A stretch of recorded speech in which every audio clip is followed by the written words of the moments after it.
오전 12시 많은 참여 바랍니다.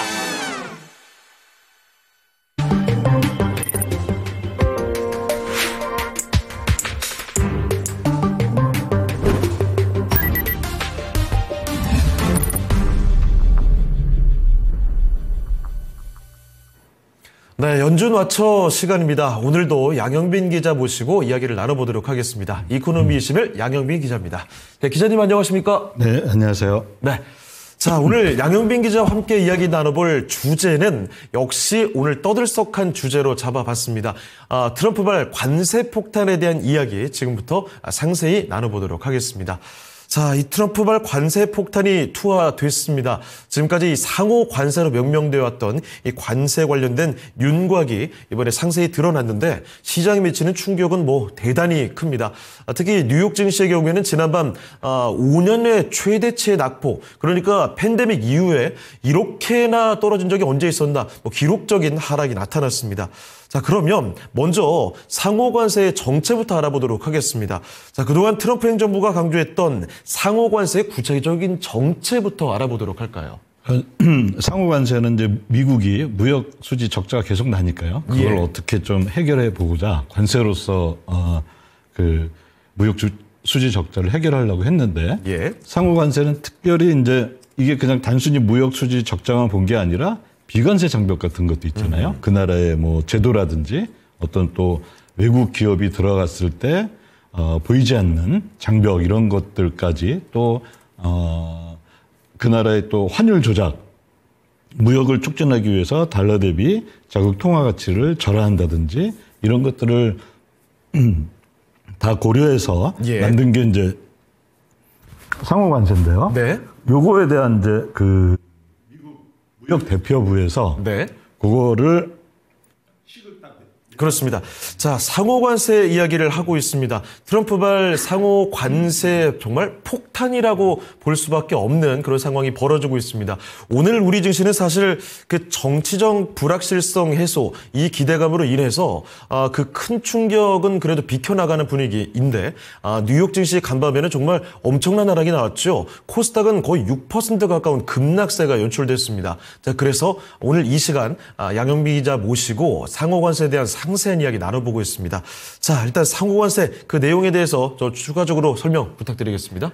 네, 저기 이제 식을 보면요. 왼쪽에 T자처럼 생긴 게 있는데요. 그게 이제 관세율이고요. 세모는 변화를 의미하는 거거든요. 수학 시간이 떠오르는 거예요. 네. 그러니까 이제 관세율 변화 크기는 앞으로 우리가 이제 관세를 할 텐데 현재 있는 관세율에서 관세율 변화의 그 크기는 위에 이제 X 빼기 M 이렇게 돼 있어요.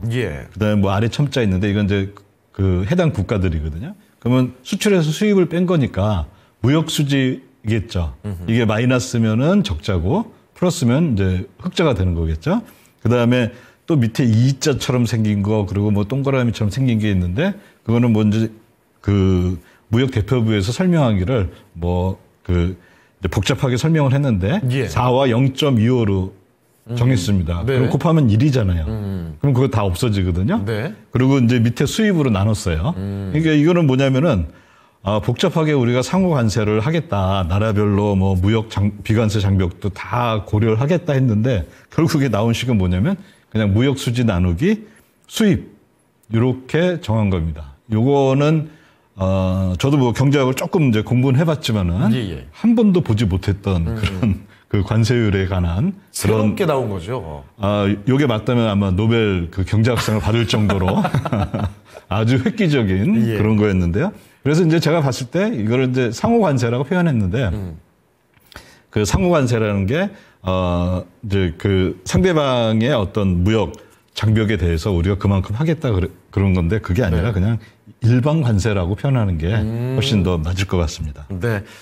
표현을 좀 다르게 인식하는 것이 저 지금 계산된 식으로 봤을 때는 더 합당하리라 이렇게 말씀을 해주신 겁니다. 일반 관세로 보는 것이 더 맞지 않겠느냐 설명 들어보니까 그게 또 맞을 것 같다는 생각이 드는데 자, 일단 국가별로 관세율이 전해지게 되면서 이것도 굉장히 또 화제를 모았습니다. 아무래도 주목을 받는 곳은 유럽 그리고 중국 이런 쪽이었을 텐데 중국 이야기 좀 해보겠습니다. 이게 54%냐 76%냐 아직 좀 혼란스럽다고요? 어떤 얘기입니까? 네, 이게 아직 정해지지가 않았어요. 그래요? 그러니까 이제 예를 들어 이거에 대해서 굉장히 연구하시는 분들은 이게 지금 나온 게 관세 변화거든요. 관세율 변화거든요. 예. 그럼 기존에 있던 거에 그만큼 더해주는 건데 중국이 아시다시피 이번에 얼마가 더 더해졌냐면은 4%가 더 더해졌거든요. 그렇습니다. 근데 가장 최근에 중국에 대한 관세는 42%였어요. 그래서 그거에 더해서 76이 되냐. 아니면 그 이전에 예. 트럼프 행정부 이전에 시작했던 대략 한 20% 정도 되거든요. 예. 그럼 그거 더해서 54%가 되냐. 어디 기준으로 더할 것이냐. 근데 이게 이제 지금 뭐 대변인이나 아니면 재무부 장관 베센트 같은 경우는 54%라고 얘기를 하는데 네. 이것도 정확히 보려면 이제 트럼프의 발언을 최종적으로 들어봐야 확실할 것 같습니다. 트럼프의 정책은 누가 텍스트로 정리를 해줬으면 좋겠습니다. 머릿속을 들여다보지 않으면 말해주지 않으면 모르겠어요. 네. 근데 뭐 76%나 예. 54%나 사실 거의 같거든요. 네. 이제 대표적인 게 아이폰인데요. 네. 트럼프 1기 때도 아이폰에 대해서는 관세를 적용하지 않았어요. 근데 이번에는 전부 다 적용하는 거거든요. 예. 그럼 예를 들어 만약에 1,000불이라면은 이제 1,500불이 되는 거예요. 그러면 이제 아이폰 이제 애플 주가가 어제 어마어마하게 빠졌잖아요. 애플이 10% 가까이 깜짝 놀랐습니다. 정말. 이거 우리로 치면은 뭐 아주 이 잡주처럼 크게 움직였는데 삼성전자가 10% 내린다고 하면 뭐 그 충분히 가만히 되죠. 이게 이제 굉장히 그런 다방면에 걸쳐서 그런 충격이 오게 되는 거죠. 자, 미중 관세율, 중국이 54냐, 76%냐, 혼란스럽다는 상황에 대해서 이제 좀 인지가 됩니다. 어떤 기준으로 또 누적이 되느냐에 따라서 참 이게 좀 빨리 이런 불확실성은 거쳐야 될 텐데 참 혼란스러운 상황이 계속 이어집니다. 자, 그리고 이번에는요, 관세율에 대한 이야기 좀 해보도록 하겠습니다. 관세율을 봐야 될 텐데 미국이 수입하는 상품 전체에 대해서 수입 금액으로 가중평균한 관세율을 봐야 되겠습니까? 네, 그걸 봐야 되겠죠. 아무래도. 예를 들어 뭐 어떤 제품은 관세율이 훨씬 더 또 제품에 따라서 물론 이번에는 거의 뭐 일방적으로 뭐 20% 뭐 이런 식으로 이렇게 25% 이런 식으로 정했는데요. 전체 수입되는 물품에 대한 그 금액을 고려한 그걸 보면요. 지금 대략 한 19% 정도 된다고 계산을 하고 있습니다. 물론 이것도 아직도 이제 불명확한 부분들이 있어가지고 어디는 한 30% 된다. 이렇게 했는데 제일 적게 나온 게 18.8%니까 19% 정도거든요. 이게 역사적으로 어느 정도 수준이냐. 저기 가운데 이제 회색으로 돼 있는 데가 대공황식입니다. 네. 그때에 이게 원인이라고까지는 좀 그렇지만은 대공황을 가속화했던 그거가 뭐였냐면 그 당시 그 의원인 스무트와 홀리 그래서 스무트 홀리 관세법이라고 얘기를 하거든요. 두 사람의 이름을 합친 건가요? 네. 그래서 이때에 그 1930년에 스무트 홀리 관세법이 통과됐을 때 그때 관세 그 율이 15.8%였습니다. 그러니까 무려 3%가 지금 이미 높은 상태고요. 이게 이제 대공황이 끝나고 1차 대전으로 바로 또 진입을 하잖아요. 그러면서 수많은 사람들이, 수많은 국가들이 미국의 주도하에, 미국이 어떻게 보면은 2차 대전의 제1 전승국이잖아요. 미국 주도하에 그때 이제 자유무역 체제를 만든 거죠. 가트니, 뭐 WTO니 이런 것들을 만들면서 우리가 한번 반성을 해보니까, 그 관세 전쟁으로 인해서 서로 경제적으로 너무 불안정했고 그 결과 인류 최대 비극이라는 2차 세계대전까지 일어났다. 그래서 우리는 그거를 원인을 살펴보니까 자, 우리 관세를 낮추자 해서 관세가 끊임없이 낮춰졌죠. 근데 이걸 다시 올린 겁니다. 그때 수준으로요. 자, 이 대공황 초기에 스무트 홀리 관세 이야기까지 나오고 있습니다. 그때 당시와 좀 비교를 해봐야 될 것 같은데, 그때와 비교를 하자면 미국의 수입이 전체 GDP에서 차지하는 비중이 또 중요할 것 같다는 생각이 듭니다. 당시와 비교해보면 좀 어떻습니까? 네, 당연히 이제 미국이 그 당시만 하더라도 전 세계 최고의 그 공업 국가였었잖아요. 그러니까 수입과 또 수출 이런 이제 교역이 굉장히 작았었어요, 그때는. 왜냐하면 자기네들이 최고로 또 가장 많이 만드는 나라였거든요. 그리고 스무트 홀리법이 됐을 때가 저 차트에서 맨 왼쪽인데요. 예. 파란 거는 일반 상품이고 주황색은 서비스 교역이거든요. 그게 GDP에서 차지하는 게 그때 한 4% 정도 됐습니다. 전체적으로요. 근데 현재는 어느 정도냐면은 GDP에서 미국이 해외로부터 수입하는 게 14% 정도 차지하고 있습니다. 그러니까 3배가 는 거죠. 예. 그 얘기는 뭐냐면은 스무트 홀리 관세가 통과된 1930년이니까 거의 100년 전이잖아요. 예. 그때보다 아마 이번 관세가 미국 경제에 미치는 영향은 한 3배는 더 된다. 이렇게 볼 수가 있겠죠. 3배요. 네. 알겠습니다. 자, 그리고 한간에는 또 미국의 수입이 전 세계 무역에서 차지하는 비중이 높으니까요. 일종의 그 바잉 파워를 누리기 때문에 이번 관세 전쟁이 결국은 미국에게 상당히 또 유리하게 전개될 것이다. 이런 얘기도 하고 있습니다. 그러면 현재 전 세계 수입에서 미국이 차지하는 비중 좀 알아보도록 할까요? 네, 미국이 그런 말을 하는 게, 네. 뭐 일리는 있어요. 그런데 그거는 제가 봤을 때 한 1990년도까지 얘기고요. 네. 그 뒤로는 이제 뭐 일본도 성장하고 독일도 성장하고 또 최근에는 중국이 많이 성장했잖아요. 그렇습니다. 그럼 미국이 이제 전 세계가 교역을 하는데 교역에서 나오는 그 전 세계 수입 금액이 있잖아요. 그럼 거기에서 미국이 차지하는 비중은 보면은 거의 변하지를 않았어요. 13% 이 정도인데 예. 지금 밑에 있는 파란 선이 뭐냐면 중국이거든요. 아, 저게 중국입니까? 네, 중국이 정말 많이 따라왔네요. 어마어마하게 따라왔죠. 우와. 그 얘기는 뭐냐면은 예. 수입 시장에서 미국이 야 우리가 이 바이어고 제일 큰 바이어다. 물론 제일 큰 바이어는 맞지만은 미국과 그 유럽과 또 중국까지 합한다면은 네. 이제는 이제 예전 같지가 않은 거죠. 그 정도의 지배력을 느끼지 않는다. 네. 그래서 아마 이제 그런 얘기도 이렇게 어떻게 보면은 근거가 설 자리가 매우 약한 상태가 아닌가 이렇게 생각합니다. 그렇습니다. 그 시기가 지나면서 전 세계 그 수입에서 차지하는 비중도 많이 좀 달라졌습니다. 자, 그리고 이번 관세에서 보면 또 재밌는 게 하나 포인트가 있더라고요. 펭귄에게 관세를 부과한다는 얘기가 있는데 이게 무슨 일입니까? 네. 그 오른쪽 지도를 보시면요. 오른쪽에 하얀 거. 네. 그 제일 거기가 이제 호주거든요. 예. 그리고 저 밑에 하얀색이 남극 대륙이에요. 네. 그다음에 빨갛게 이렇게 타원으로 한 게 그 섬인데 이게 허드 앤 맥도날드 섬이라는 데거든요. 맥도날드 섬이요. 네. 그 거기가 호주령입니다. 네. 호주령이라서 여기에는 사람은 살지는 않아요.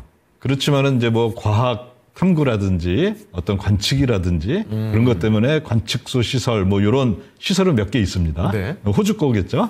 그러면 여기에서 미국으로 수출을 하는 게 있어요. 그리고 왼쪽에 있는 데이터가 미국으로 수출하는 건데요. 네. 가장 많이 했을 때가 2022년인데 대략 한 135만 달러를 수출했어요. 오. 그 다음에는 대략 한 뭐 아주 적어요. 그러니까 수출 금액이 한 5만 달러 1년에.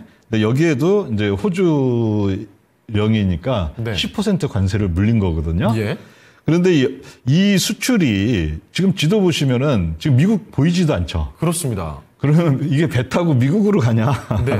전혀 그러진 않겠죠. 어떻게 되는 겁니까? 저기에는 뭐 제대로 된 항구도 없을 거고 예. 저반 시설도 제대로 된 것도 없을 거고. 저는 뭐 저런 수출 금액 저희 데이터가 나오는 것도 신기한데요, 지금. 저건 뭐냐면은 예.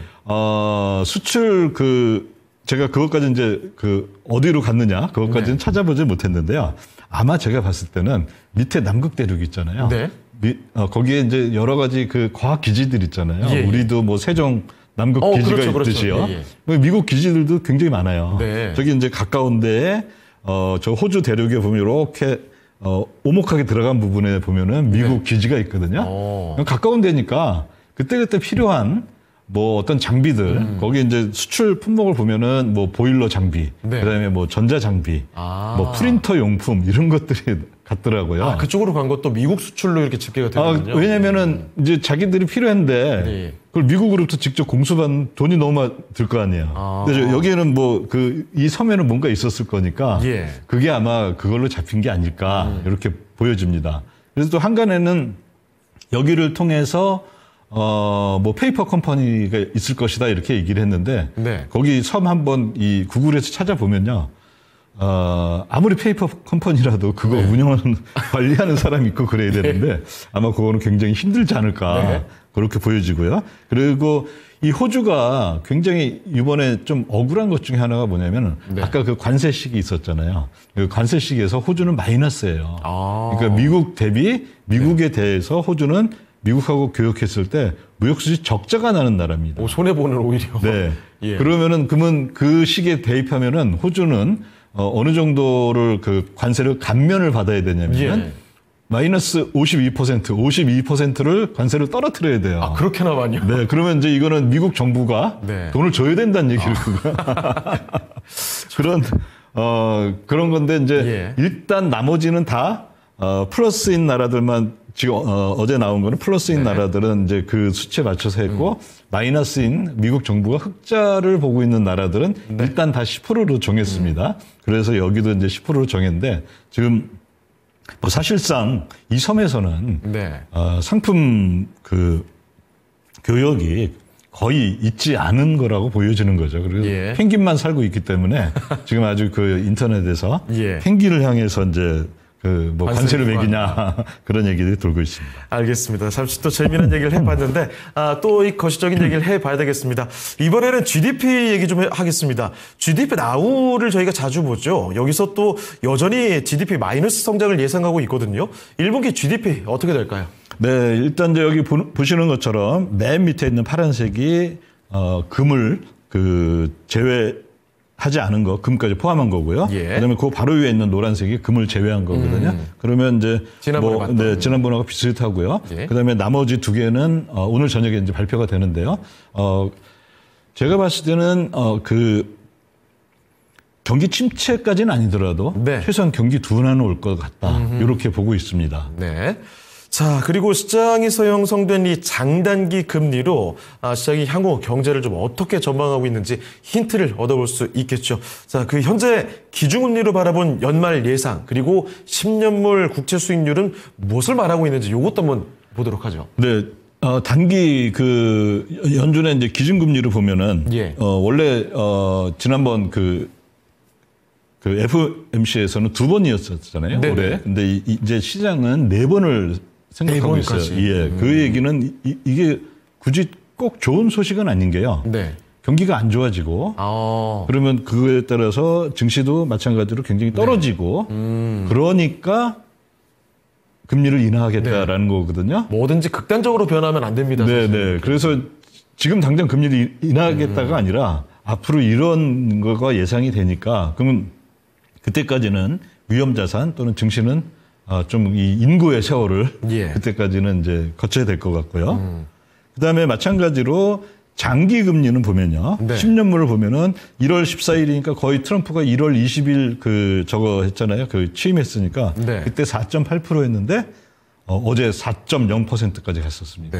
그 얘기는 뭐냐면은 사람들이 위험 시장에 있는 자산을 이제는 경기 침체가 올 것 같다 이런 예상을 하고 또는 경기 둔화가 올 것 같다 이런 예상을 하고 10년물 장기 국채를 이렇게 매입을 나서는 게 아닌가 이렇게 보여집니다. 네.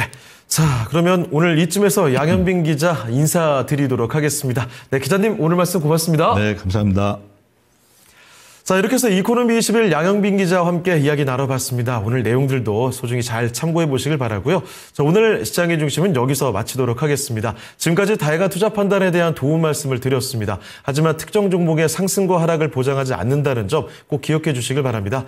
주말 잘 보내시고요. 저희는 다음 주 월요일 이 시간에 다시 뵙겠습니다. 고맙습니다.